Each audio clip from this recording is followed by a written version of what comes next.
Welcome to মিনালস স্টাডিজম।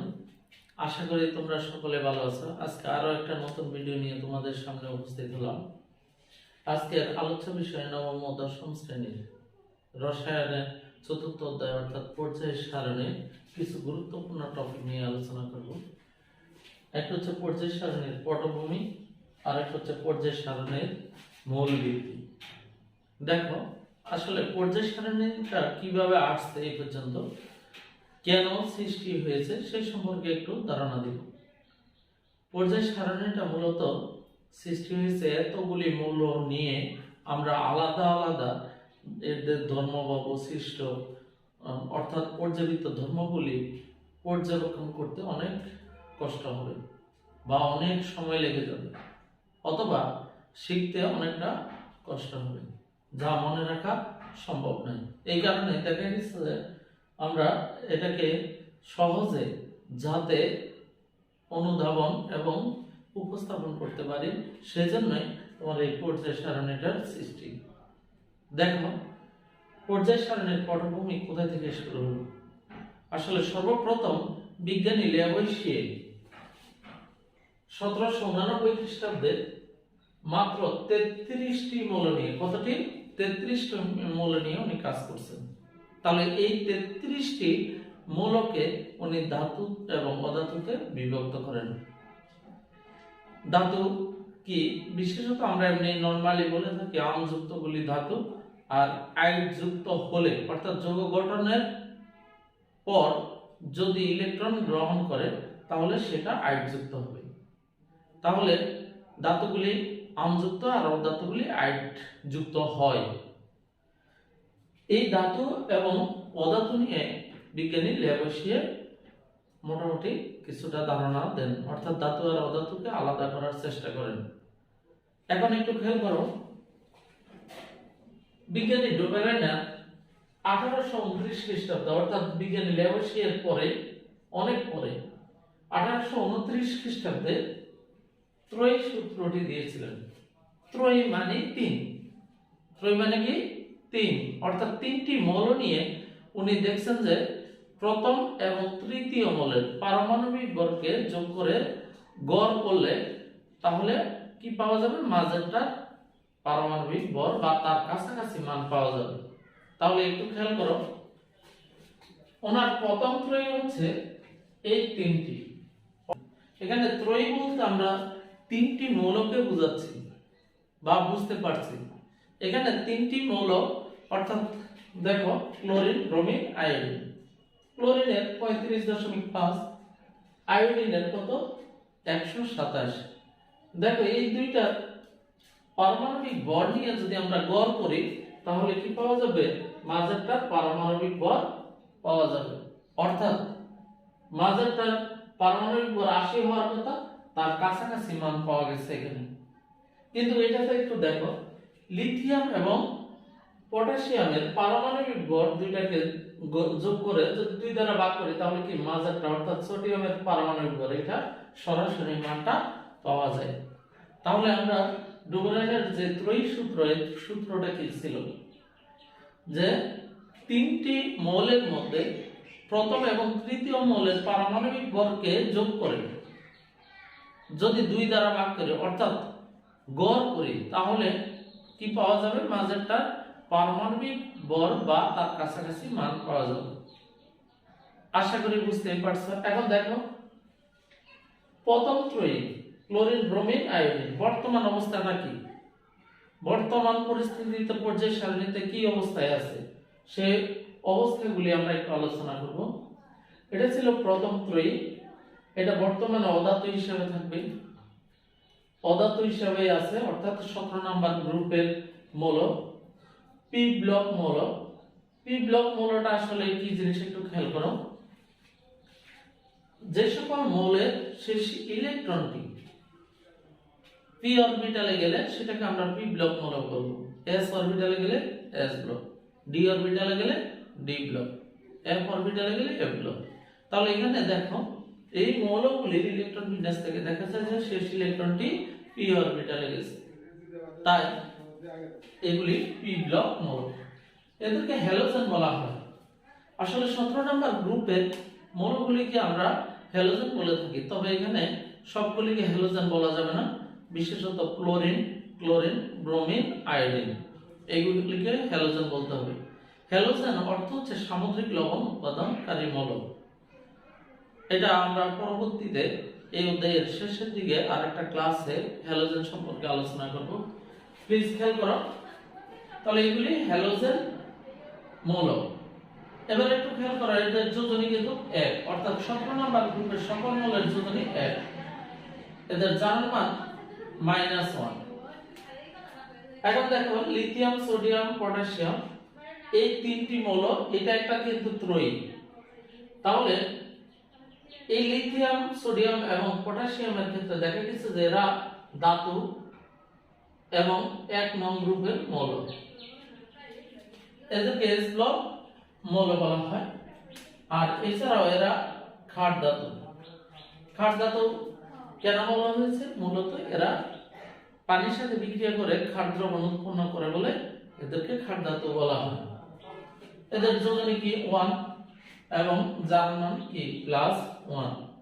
এই তথ্যগুলি তোমাদের এমসিকিউ এর জন্য দরকার আছে, এজন্য একটু পড়ে নিব। এখন একটু খেয়াল করো। তৃতীয়ত, বিজ্ঞানী জন নিউল্যান্ড 1864 খ্রিস্টাব্দে, কত খ্রিস্টাব্দে? 1864 খ্রিস্টাব্দে অষ্টক তত্ত্ব দিয়েছিলেন। এই অষ্টক তত্ত্ব মানে কি? উনি পারমাণবিক ভর অনুসারে সাজিয়ে দেখলেন যে প্রথম মৌল এবং প্রতি অষ্টম মৌলের ধর্ম এবং বৈশিষ্ট্যে মিল আছে। তাহলে একটু খেয়াল করো, এখানে hydrogen, lithium, beryllium, boron, carbon, nitrogen, oxygen, chlorine, অর্থাৎ হাইড্রোজেন এবং ক্লোরিনের সাথে ধর্ম এবং বৈশিষ্ট্যে মিল আছে। আবার লিথিয়াম থেকে শুরু করলে লিথিয়াম আর সোডিয়ামের ধর্ম এবং বৈশিষ্ট্যে মিল আছে। দেখো অষ্টক কেন বলছে? প্রথম অষ্টক এই কে এখানে যে 7টি আছে, আবার দ্বিতীয় অষ্টক এখানে 7টি। দেখো এটা থেকে যদি আমরা যাত্রা শুরু করি তাহলে 1 2 3 4 5 6 7 8, অর্থাৎ প্রতি অষ্টম মৌলের সাথে ধর্ম এবং বৈশিষ্ট্যে মিল আছে। আবার এটা থেকে যাত্রা শুরু করলে দেখো লিথিয়াম, বেরিলিয়াম, অর্থাৎ 1 2 3 4 5 6 7 8, অর্থাৎ এটার সাথে এটা মিল আছে। এখন দেখো এই দুইটা অষ্টক, এই দুইটা অষ্টক আরো আছে, তো আমরা দুইটা অষ্টক নিয়ে আলোচনা করলাম। তাহলে অষ্টক তত্ত্বটা কি একটু সংক্ষেপে আমরা একটু বলে ফেলি। পারমাণবিক ভর অনুসারে সাজালে মৌলসমূহের ক্ষেত্রে দেখা যায় যে প্রথম ও অষ্টম মৌলের সাথে ধর্ম এবং বৈশিষ্ট্য মিল আছে। এটা ছিল অষ্টক তত্ত্ব। কার? জন নিউল্যান্ডের। কত সালে দিয়েছিলেন? 1864 খ্রিস্টাব্দে। এখন খেয়াল করো, আমরা এর পরের ধাপে অর্থাৎ এরপরেই 1869 খ্রিস্টাব্দে, কত খ্রিস্টাব্দে? 1869 খ্রিস্টাব্দে বিজ্ঞানী মেন্ডেলিভ অর্থাৎ দিমিত্রি মেন্ডেলিভ উনি পর্যায় সূত্র দিয়েছিলেন। তাহলে এই পর্যায় সূত্রটা একটু খেয়াল করো।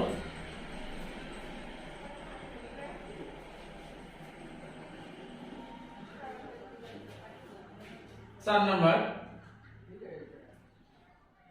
মেন্ডেলিভ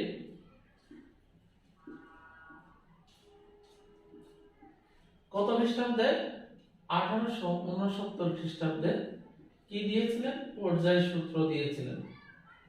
পর্যায় সূত্র এটা মূলত পারমাণবিক ভর অনুসারে দিয়েছিলেন। কি অনুসারে? পারমাণবিক ভর অনুসারে দিয়েছিলেন। একটু খেয়াল করো, আমরা সোডিয়াম থেকে শুরু করি। Sodium, magnesium, aluminium, silicon, phosphorus, sulphur, chlorine, argon আসার কথা। এখানে আসলে আর্গন আসে না, আর্গনটা এখানে চলে আসবে কারণ পারমাণবিক ভর অনুসারে সাজালেন। তাহলে এখানে আসবে পটাশিয়াম, এখানে কি আসবে? আর্গন, তারপরে আবার ক্যালসিয়াম, এরপরে মৌলগুলি আসবে।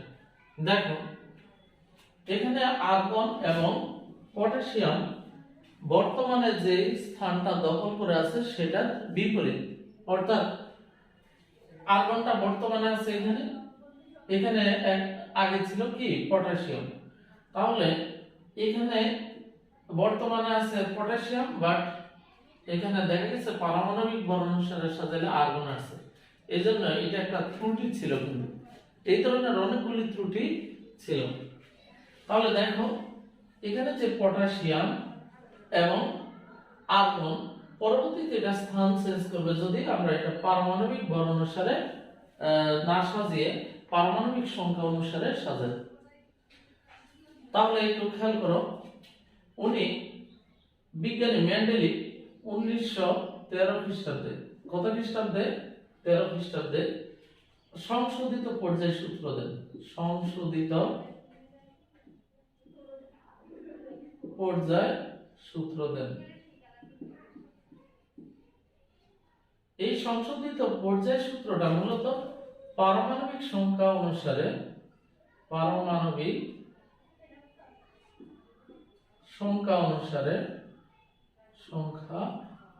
দেওয়া হয়েছিল। সংশোধিত পর্যায় সূত্রকে বর্তমানে আধুনিক পর্যায় সূত্র বলা যায়। সংশোধিত পর্যায় সূত্রকে বর্তমানে কি আধুনিক পর্যায় সূত্র বলা যায়। তাহলে দেখো এখানে আমরা যদি পারমাণবিক সংখ্যা অনুসারে সাজাই তাহলে sodium, magnesium, aluminium, silicon, phosphorus, sulphur, chlorine, argon, potassium, calcium. দেখো আর্গনের জায়গায় চলে গেছে, পটাশিয়ামের জায়গায় আসছে। এখানে একটু খেয়াল করো, এখানে এটার ভর ছিল 39 আর এটার ভর কত 40, বাট এখানে তো তোমার পারমাণবিক সংখ্যা অনুসারে সাজালে এটার 18 আর এটা কত 19। তাহলে তোমরা একটু খেয়াল করো, পারমাণবিক ভর অনুসারে সাজালে তো 39 এর পরে 40 আসবে, অর্থাৎ পটাশিয়ামের পরে আর্গন আসবে। কিন্তু পারমাণবিক সংখ্যা অনুসারে সাজালে সেটা 18 এর পরে 19 আসবে, তাহলে আর্গন আগে পটাশিয়ামটা পরে। তাহলে এই ক্ষেত্রে দেখো পটাশিয়াম কিন্তু নিষ্ক্রিয় গ্যাসের মৌলগুলির সাথে কোনো মিল নাই ধর্ম এবং বৈশিষ্ট্যে, এইজন্য এটা একটা ত্রুটি ছিল। আবার আর্গনের ক্ষেত্রেও যেমন গ্রুপ নাম্বার 1 অর্থাৎ খাট ধাতুগুলির সাথে কি ধর্ম এবং বৈশিষ্ট্যে মিল নাই বলে এটাও একটা ত্রুটি, অর্থাৎ এই যে চেঞ্জটা হলো এটার কারণে ত্রুটিটা দেখা গেল। ঠিক আছে, এখন দেখো তাহলে পর্যায় সূত্রটা কি আর সংশোধিত পর্যায় সূত্রটা কি? পর্যায় সূত্র হচ্ছে মৌলসমূহের ভৌত এবং রাসায়নিক ধর্মাবলী তাদের পারমাণবিক ভর বৃদ্ধির সাথে সাথে পর্যায়ক্রমে আবর্তিত হয়, অর্থাৎ পারমাণবিক ভরটা যত বাড়বে তত পর্যায়বৃত্ত ধর্মগুলি কি পর্যায়ক্রমে আবর্তিত হবে।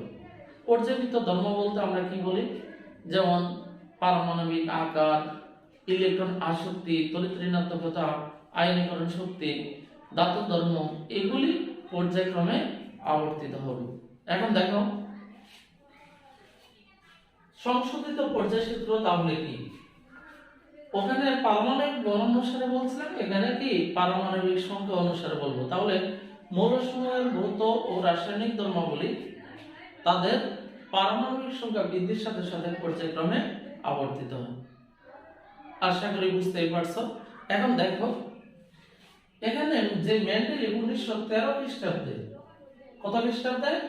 1913 খ্রিস্টাব্দে সংশোধিত পর্যায় সূত্র দেন। আসলে এই 1913 খ্রিস্টাব্দে পারমাণবিক সংখ্যাটা আবিষ্কৃত হয়েছে এবং এই পারমাণবিক সংখ্যার আবিষ্কারককে তোমরা জানো, এটা হচ্ছে হেনরি মোসলে। এখানে হেনরি মোসলে আসলে একটা বড় মনের মানুষ ছিলেন। উনি দেখা গেছে যে পারমাণবিক সংখ্যা আবিষ্কার করে কিন্তু পর্যায় সারণীকে উনি নিজেই সংশোধন করতে পারতেন, বাট মেন্ডেলিভকে বলছেন যে আমি পারমাণবিক সংখ্যা আবিষ্কার করছি, এটা অনুসারে তোমার পর্যায় সারণীটা চেঞ্জ করে নাও। তাহলে একটু খেয়াল করো, বিজ্ঞানী Henry Moseley Henry Moseley, Henry Moseley, Henry Moseley 1913 খ্রিস্টাব্দে পারমাণবিক সংখ্যা আবিষ্কার করেন। পারমাণবিক সংখ্যা আবিষ্কার করেন।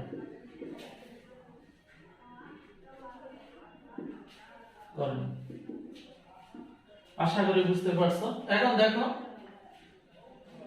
আমরা পরবর্তী টপিক অর্থাৎ 2 নম্বরে চলে যাব পর্যায় সারণীর মূল ভিত্তি সম্পর্কে। এই পর্যায় সারণীর মূল ভিত্তিটা কি আসলে খেয়াল করো। পর্যায় সারণীর মূল ভিত্তি বর্তমানে আমরা বলে থাকি ইলেকট্রন বিন্যাস। তাহলে প্রথমে 1 নম্বরে ছিল পারমাণবিক ভর। ওই সময় পারমাণবিক ভরকে মূল ভিত্তি ধরা হতো, কারণ ওই সময় পারমাণবিক সংখ্যা আবিষ্কার হয় নাই, ইলেকট্রন বিন্যাস সম্পর্কে কোনো ধারণা ছিল না। এই কারণে তোমার কি ওটা তোমার পর্যায় সারণীর মূল ভিত্তি অর্থাৎ পারমাণবিক ভরকে পর্যায় সারণীর মূল ভিত্তি হিসাবে ধরা হতো। এই পারমাণবিক ভরকে মূল ভিত্তি হিসাবে ধরার কারণে পটাশিয়াম এবং আর্গনের স্থান চেঞ্জ হয়ে যায়, অর্থাৎ এরকম টাইপের অনেকটা সমস্যা সৃষ্টি হয়, অর্থাৎ পর্যায় সারণীতে অনেকটা ত্রুটি রয়ে যায়। পরবর্তীতে যখন হেনরি মোসলে পারমাণবিক সংখ্যা আবিষ্কার করেন, সেই অনুসারে মেন্ডেলিভ যখন পর্যায় সারণীকে সাজান তখন দেখা গেছে যে আর্গনের জায়গায় চলে আসছে, অর্থাৎ সঠিক অবস্থানে চলে আসছে, আর পটাশিয়ামের জায়গায় চলে গেছে। এই কারণে ত্রুটিগুলি দূর হয়ে যায়। তাই পারমাণবিক ভরের পরে পারমাণবিক সংখ্যাকে পর্যায় সারণীর মূল ভিত্তি ধরা হয়।